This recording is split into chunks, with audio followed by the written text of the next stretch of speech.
chegando com mais um Sala de Entrevistas na sua casa. Obrigado por receber a gente mais uma vez. E hoje o assunto é voltado para a saúde mental da mulher. Por que da mulher especificamente? Porque a gente sabe que a vida de hoje está sobrecarregando cada vez mais as mulheres. É filho, é trabalho, é casa, é tudo que demanda a vida da mulher e elas estão realmente sobrecarregadas. E uma pesquisa recente mostrou que elas, por toda essa sobrecarga e outros também aspectos, enfim, que a gente vai explicar aqui no Sala, elas estão se viciando mais, seja em remédios, seja em outros entorpecentes, enfim, as mulheres elas estão se viciando em substâncias nada benéficas à saúde e não estão conseguindo largar esses vícios mais facilmente. Então, sobre isso, hoje a gente traz a psiquiatra aqui no nosso Sala de Entrevistas, Miliane Rossafa. Miliane, boa tarde, obrigada pela presença. Boa tarde, obrigada pelo convite. Doutora, é isso mesmo, essa sobrecarga nas mulheres dos anos 2000 para cá, estão fazendo com que elas entrem nesse mundo dos vícios mais facilmente? Sabe que a saúde da mulher, ela tem despertado muita curiosidade nas pessoas. Infelizmente, só nos últimos tempos, né? Porque hoje as pessoas estão estudando mais sobre a nossa saúde, mas ainda é tudo muito novo. O que a gente vê e que parece já óbvio para todo mundo é que a mulher ela é multifunções e isso tem sobrecarregado cada vez mais. Porque ela tem que ser uma boa mãe, ela tem que ser uma boa esposa, uma boa profissional, uma boa dona de casa. E aí isso acaba, assim, sobrecarregando. E as mulheres que acabam não buscando ajuda, que acabam não terceirizando algumas funções, enxugando esse quadro de funções, muitas delas acabam adoecendo e buscando, digamos assim, canais não saudáveis. Uhum. E esses canais não saudáveis, a gente chega na parte, principalmente, vamos começar da mais leve modo de dizer, mas a parte medicamentosa, doutora, elas ficam mais dependentes das medicações, principalmente as não prescritas. As mulheres, elas têm mais chance, sim, de criar uma dependência química da medicação, principalmente não prescrita. Muitas mulheres, e muito mais do que o homem, na verdade, elas estão dependentes do que a gente chama dos calmantes, né, os benzodiazepínicos, e também de medicações para emagrecer, de estimulantes, que são prescritos por nós psiquiatras, né, os calmantes, os benzodiazepínicos, os estimulantes quando necessários, quando é identificada uma patologia que precisa dessa medicação e com tempo determinado, começo, meio e fim. O que acontece é um abuso do uso dessas medicações e acaba se tornando de alguma forma uma droga, porque toda dependência ela vem de uma droga. Então sim, não só dessas medicações como outros tipos de droga, né, o álcool, o cigarro, a maconha, então as mulheres acabam buscando como uma forma de escape. E as mulheres estão chegando, existe muito mais homem dependente químico, né? Mas as mulheres estão conseguindo chegar próximo aos homens já. E essa dependência toda, quando chegar nelas, é mais difícil tirar das mulheres essas dependências do que dos homens, doutora? É mais difícil. Primeiro porque a mulher, ela busca menos ajuda. E por que a mulher busca menos ajuda? Porque ela tem medo, ela tem receio do julgamento. Então a mulher, ela esconde muito mais o vício, muito mais do que o homem. Por exemplo, isso é da minha prática clínica no consultório. A mulher que vai para tratamento de dependência química, normalmente ela vai sozinha. O homem normalmente vai acompanhado. Então, assim, ela já é abandonada desde o início. Uma mulher alcoolista, uma mulher dependente de outras drogas. Então, a família já acaba deixando essa mulher de lado. Porque não é correto uma mulher usar drogas. Não é correto a mulher, não é correto o homem. Mas o apoio, a base para a mulher é menor. O preconceito já mascara uma parte do tratamento, Sim. né? Mascara, porque aí o que acontece é que ela vai esconder, vai continuar dependente, vai continuar usando cada vez mais, porque a dependência é isso, é tolerância, usa mais. Fica tolerante, usa mais. Tem abstinência, usa mais. E aí, consequentemente, sim, vai criando um nível de tolerância em que a mulher vai usando cada vez mais. E ela esconde mais essa dependência também, doutora? Muito mais, sem dúvida. E tem pesquisas já mostrando isso, e a gente consegue ver isso no nosso dia a dia, que a mulher ela acaba escondendo por vergonha, muito mais vergonha do que o homem de pedir ajuda. Eu li uma pesquisa aqui no mundo de 5 mulheres, de 5 pessoas que estão em tratamento, uma é mulher. Tudo bem que, como eu disse, existem mais homens, mas existem muitas mulheres também. E essa dependência psicológica, né, hoje da mulher, de ter que ter braço para tudo, de ser polvo, de estar sempre à frente, porque hoje elas ocupam cargos de chefia no seu serviço, dentro de casa às vezes elas são sozinhas também, né, para criar filho, para sustentar, enfim, tudo isso vai fazendo com que o mundo aponte o dedo para elas e elas vão se fechando mais, né, doutora? Vão se fechando, mais, assim, a mulher, ela vem com essa ideia de que ela precisa ter superpoderes, ela precisa ser a Mulher Maravilha, ela tem que fazer acontecer, que ela não precisa de ninguém. A gente sai do nosso papel, da nossa energia feminina e acaba entrando numa energia muito masculina. A nossa energia masculina de execução, de fazer, de acontecer, de trabalhar, mas é no nosso feminino que a gente descansa. Então a gente precisa saber os nossos limites, saber até onde realmente é o nosso papel de mulher e aonde a gente precisa pedir ajuda. É claro que existem vários cenários, várias situações, né? Nem todo mundo tem escolhas, mas só de olhar para isso, só de tomar consciência disso, as coisas já começam a tomar um outro rumo. E as bengalas, né, para apoio, às vezes não tem aquela família estruturada e tal, elas não precisam ser medicamentosas, ser psicotrópicas, ser um entorpecente. Elas podem buscar esse apoio em outras esferas, né, em grupo de amigas, clubes de mães, igreja, enfim, tem outros locais indicados, né, doutora? Para o estresse, para coisas que não têm a ver com a dependência química, sim, isso é o básico, né? Buscar ajuda, conversar com as pessoas, fazer um exercício físico, ter uma alimentação mais regulada, ter um lazer, isso é o que a gente fala que é básico, né, na saúde mental. Quando que a gente vai partir para o psicotrópico? Quando a nossa vida ela é atrapalhada de várias formas. No trabalho você não consegue mais se relacionar com as pessoas, você não se reconhece mais. Aí você tá ali fazendo a sua terapia, mas percebe que não tá conseguindo manter um controle. Então a medicação ela vai entrar aí temporariamente para te ajudar nesses impulsos, para te ajudar nesses sintomas, é como se fosse para apagar o incêndio.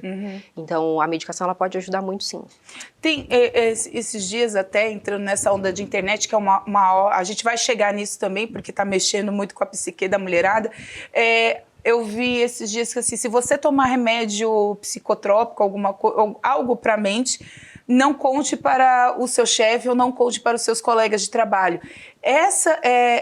Esse preconceito para quem faz tratamento psiquiátrico é muito forte, né? Muito. Principalmente para a mulher, porque a mulher já tem aquele estigma. Tá tomando calmante é porque é louca, tá assim é porque não tem marido em casa. Tem esses estigmas, né? Muito, muito. Sabe que isso tem melhorado muito, né, nos últimos anos. A gente vai vendo e depois da pandemia isso melhorou muito mais. As pessoas estão mais esclarecidas quanto ao psiquiatra e a gente está se tornando uma especialidade normal como qualquer outra, dentro da medicina. Então, mas existe muito, tá? Muitas pessoas não contam, a grande maioria não conta, e não é que é para contar, mas sabe que muitas vezes um colega teu, sabendo talvez que você tome alguma coisa, ele se sente mais seguro para pedir ajuda, ele entende que é natural. Quantos pacientes já não chegaram para mim medicados de um ginecologista, de um dermatologista com psicotrópico, porque a gente usa para outros motivos também, e não sabendo que é um psicotrópico, e aí eles tomam tranquilamente. Então, assim, existe um preconceito muito grande, e a gente não quer quebrar esse preconceito para naturalizar o uso do remédio, não é isso.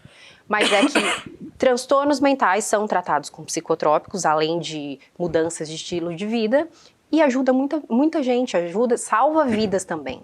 E a mulher tem aquele estigma. A minha amiga tá tomando, faz bem. O vizinho tá tomando, faz bem. Bastante. Eles chegam às vezes com a cartelinha de remédio, assim, pra gente, dizendo que fulano toma e faz bem. Então, o tratamento, ele é individualizado. Para a gente escolher um remédio para aquele paciente, a gente precisa saber a idade desse paciente, a gente precisa saber se ele tem alguma doença clínica, a gente precisa de todo um histórico. Pode ser que o que te faz bem para mim, e pode ser que faça muito mal. Até porque o psicotrópico, ele não é receita de bolo, né? Não é para todo mundo. Não é porque funcionou para um, e tanto que ele tem as classificações, né? Quando a gente chama o tarja preta. Exatamente. Não é porque todo mundo pode tomar, né? Ele realmente é indicado para um determinado tipo de tratamento. Exatamente. Né? O tarja preta a gente usa para crises de pânico, a gente usa para pacientes que têm epilepsia, a gente usa para alguns casos de agitação. Então, ele tem as suas indicações. O problema é o abuso. O paciente começa e depois não quer mais parar. Então tem gente que toma há muitos anos, e aí, como existe o abuso, existe a abstinência quando a gente retira esse remédio. Então ele tem que ser tirado cuidadosamente. E esse desmame, né, que Desmame. vocês falam, né, que é a retirada do medicamento, para as mulheres é mais sofrido? Não é mais sofrido, Tá. tá? O desmame, a abstinência, ela é difícil para ambos os sexos, tanto para o homem quanto para a mulher. É sofrido quando é retirado de uma vez. Aí, tanto a mulher quanto o homem, eles vão ter alguns sintomas. Alguns têm muito leve, outros têm muito intensos, né? De dor de cabeça, tremores, enjoo, insônia. Mas ele não é mais intenso nas mulheres. É que as mulheres tomam muito mais, né? É isso que eu ia perguntar para a senhora. Chega a caso no seu consultório que assim, não, ó, a medicação era 2 por dia, agora vamos diminuir, 1 por dia. Ela chega e fala para a senhora, não, eu tô tomando 1 por dia, mas na verdade, depois com o tempo, você descobre que continuou a medicação porque estava com medo, algo assim? A gente tenta ao máximo ter o maior controle possível. Né, saber o quanto você passa por mês ali para o paciente, mas nem tudo está no nosso controle. Então, sim, existem muitos casos em que o paciente aumenta a dose por conta e não conta pra gente. Mas aí existe uma responsabilidade de tratamento, né? Eu trato adultos, pessoas acima de 18 anos. Então, isso é psicoeducação. A gente vai educar esse paciente para ele entender que ele tem uma grande parcela de responsabilidade dentro do tratamento. Então tá certo. Gente, a gente vai para um rápido intervalo e a gente volta já já falando mais sobre essa situação da psique feminina aí. Você fica atenta porque às vezes pode ter algum indício dentro de casa ou por parte de substância, aquele remédio que vive ali na prateleira, que pegou de um de outro ou foi na farmácia, pegou sem receita. Olha, cuidado, porque isso pode transformar num vício e a gente está tratando sobre esse assunto hoje no Sala de Entrevistas. A gente volta já já.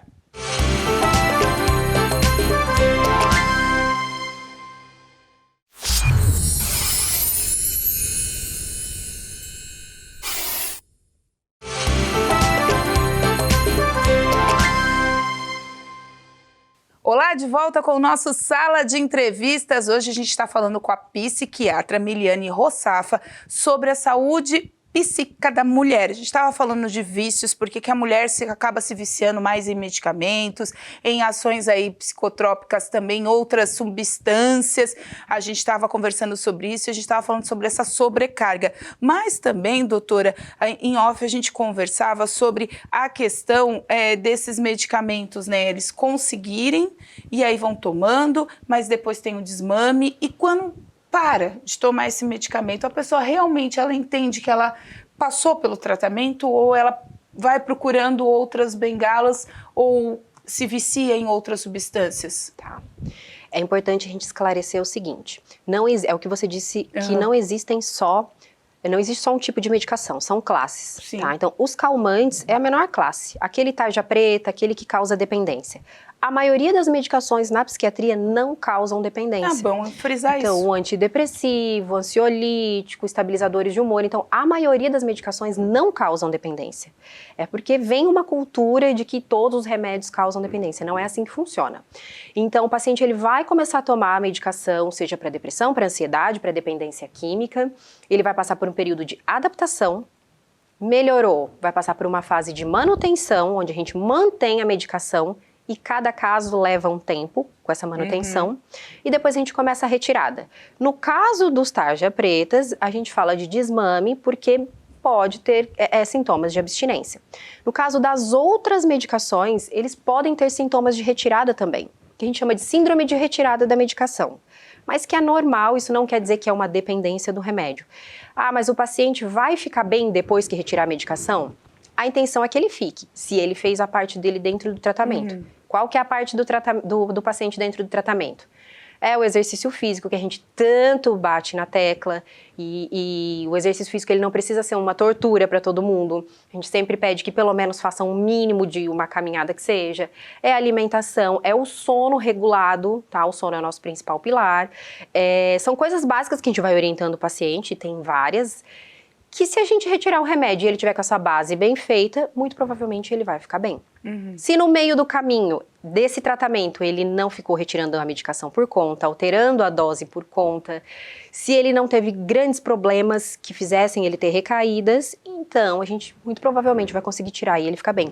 Só que nós somos muito diferentes uns dos outros. Nossa biologia, nossa genética, então é muito difícil a gente saber como é que ele vai reagir depois. Tá? Tem pessoas que ficam bem sem a medicação, que o cérebro aprende a trabalhar sozinho, e tem aqueles que a gente talvez precise voltar mais um tempo, prolongar um pouquinho mais, depende muito de uma pessoa para outra, mas a base, a intenção é devolver qualidade de vida para essa pessoa.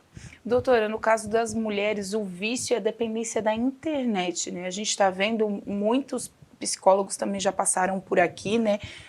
E falaram muito desse assunto, que a internet está trazendo cada vez mais pessoas para o banco, né? Para o consultório dos psiquiatras e dos psicólogos, porque é um vício realmente, não é um vício comprado, vamos dizer assim, né?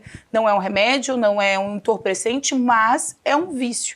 E está atacando muito as mulheres, né? Está levando elas para os consultórios. Sim. A internet, ela tem o lado bom e o lado ruim. A internet, ela ajudou e ajuda muitas pessoas. Ela dissemina a informação, que a gente estava conversando, sobre as pessoas terem mais acesso à informação, do mesmo jeito que tem o preconceito, tem as pessoas que estão se esclarecendo mais. Mas existe algo muito perigoso e uma linha muito tênue ali dentro da internet, que a gente chama de comparação.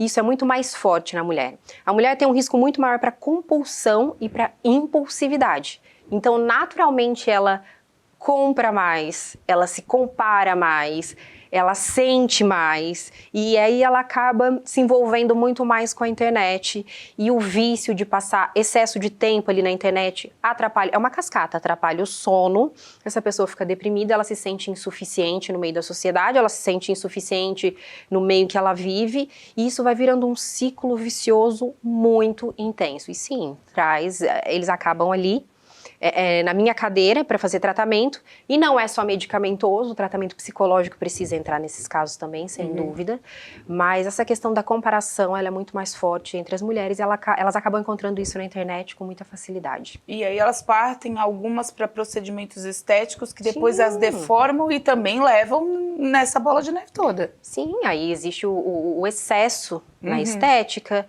o excesso na compulsão alimentar, porque ficou muito fácil comprar. Então, a compra da comida, a compra da roupa, a compra, logo em seguida a frustração, e aí aonde que a gente vai jogar essa frustração? Onde que a mulher que já está sensibilizada joga a frustração? Ou nas drogas, ou na compulsão alimentar, ou na agressividade. Então, como eu disse, é um ciclo, então a internet acaba sendo só a porta de entrada. Se você souber usar ela a teu favor, nota 10, ela vai ser a tua maior ferramenta em vários aspectos, profissional, pessoal. Agora, se você não cuidar, você pode usar ela contra, e aí é um processo difícil, porque aí você tem que sair desse buraco e enxergar ela como tua amiga, não como tua inimiga. Gente, a gente está conversando hoje sobre a psique da mulher, aí, o sistema psiquiátrico da mulher, vamos dizer assim, falando um pouquinho mais, chamando mais a atenção por causa dessas coisas, compulsividade e também a questão dos vícios. A doutora Emiliane está explicando bastante coisa aqui pra gente. Se você está pegando agora pela metade sala de entrevistas, não tem problema, tem reprise na nossa programação e também tem no nosso canal do YouTube, fica lá à disposição para você, /TV Primavera Criciúma, para você compartilhar e disseminar essa informação que é muito importante. Doutora, a gente estava falando da internet, a internet também traz, como a senhora disse, a questão da compra, os calmantezinhos, os placebozinhos, e tudo isso também vai gerando para quem tem já algum tipo de transtorno, quem já está numa esfera que realmente precisa chegar no seu consultório para buscar um tratamento, né, ou que seja, retarda, né, esse processo todo, né, esses placebos, essas medicações milagrosas que vendem por aí. Retardam ou pioram, né, a situação. Porque assim, como o acesso a algumas medicações acabam sendo muito fáceis por ali, então muitos pacientes tentam o tratamento sozinhos, muitas vezes por não conhecer os riscos, e aí acabam chegando pra gente já bem mais agravados do que se não tivesse tomado o remédio antes de ir. Então a automedicação, ela é algo muito sério. É muito perigosa, assim, a gente precisa alertar as pessoas quanto a isso. Não tentem tomar medicação sozinha, precisa do médico. É para isso que a gente assiste, é para isso que a gente estuda. As medicações, elas, cada uma em uma dose diferente, segue uma via no cérebro e vai para um local específico, e estimula hormônios específicos. Então, assim, a gente precisa ter esse conhecimento para tomar medicação. Eu digo que até medicação natural, tá? Porque é medicação. Então, até os naturais, eles precisam de consulta médica para que sejam orientados. E uma outra informação importante, doutora, é que a gente fala, né, nessa questão da retirada dos medicamentos, quando a senhora também citou que eles acabam indo para outras substâncias, né? Como é que tem chego essas pessoas no seu consultório? A senhora atende acima de 18 anos, mas assim, início da fase adulta, acima dos 30, como é que está essa idade hoje relacionada à saúde mental das mulheres ou ainda não tem uma definição? Assim, eu já atendi muita criança e adolescente, né? Hoje que eu tô mais com a parte adulta, mas já atendi muito. A gente vê muito nessa fase de... Hoje eu vejo na minha prática clínica por volta dos 35 anos. Mas o que a gente precisa olhar não é o hoje, não é só essa faixa etária. É a história dessa pessoa. Então, o que a gente vê são mulheres que já vêm de uma história difícil, históricos de traumas, históricos de abusos, disfunção familiar, agressão na infância, agressão nos relacionamentos. Então, ela já desenvolve um cérebro desestruturado, mais sensibilizado. Essa parte da impulsividade que a gente tem aqui na frente é menos desenvolvida. Então, quer dizer, a pessoa acaba já tendo uma maior... ela é mais sensível para o uso das drogas. Agora, a fase da idade, ele é ali por volta dos 25 a 35 anos. Que ali os 35, vamos dizer que é a virada de chave da mulher, né? Que se ela não tem filho é a hora que os hormônios estão gritando para ter, é aquela bomba hormônica, né? Que deixa a gente primeira menstruação, gestação, são fases de ápice hormonal muito sérios, delicados, né? Onde os riscos eles acabam sendo maiores também para essa questão da dependência. Também está tendo muito caso de depressão pós-parto ou até depressão gestacional, né? Muito. Muitos casos de depressão durante a gestação. Por isso que a gente precisa olhar o histórico do paciente. Porque esses casos de depressão durante a gestação, se você for bem a fundo, ou já existe na família, ou ela tem um histórico difícil, ou ela passou por alguma situação mais complicada. Então, assim, a depressão ela é multifatorial. A gente precisa investigar várias vertentes aí. E uma coisa que eu não posso esquecer de perguntar, que todo mundo tem dúvida, doutora. Quando a gente tem um dependente químico na família, seja alcoólatra, seja de entorpecentes, enfim, dependência química de medicamentos, ele é genético? Isso existe? Porque tem muita gente que fala assim, porque o tio de 3º grau de fulano era alcoólatra, meu filho pode ser. Ou então, né, tem essas árvores genealógicas que geralmente vó, mãe monta, né, na cabeça. Existe isso? Tem alguma probabilidade? Tem algo químico, algo genético que acontece ou não? É da pessoa? Não é só da pessoa. Tudo na psiquiatria existem várias causas. Tá? É muito difícil uma doença ela ter uma causa só. Então, a genética ela é muito importante, tá? Nos transtornos mentais, e a dependência química faz parte disso. Então, existe sim o que a gente chama ali de epigenética, na verdade, que são mudanças de expressão dos genes. A forma como o nosso DNA acaba se expressando. Então, isso vem ali da genética, uma parcela. Tem gente que pode ter isso na genética e nunca usar uma droga. Ou pode ser que aquela pessoa que já tenha na genética experimente algo ali na frente e acabe desenvolvendo a dependência. Mas o ambiente conta muito. O lugar em que você vive, teu histórico de vida, os estressores externos é uma das coisas que mais pesam para o uso da droga. Então a mulher ela acaba buscando porque ela está deprimida, ela acaba buscando porque ela está frustrada, buscando porque ela está infeliz com a vida dela, com com os problemas dela, acaba buscando a droga por isso. E aí ela já tem aquela sensibilidade genética, um passo a mais para ficar dependente. Tem gente que usa droga e não fica dependente? Tem. Muito provavelmente porque ela não tem essa suscetibilidade genética.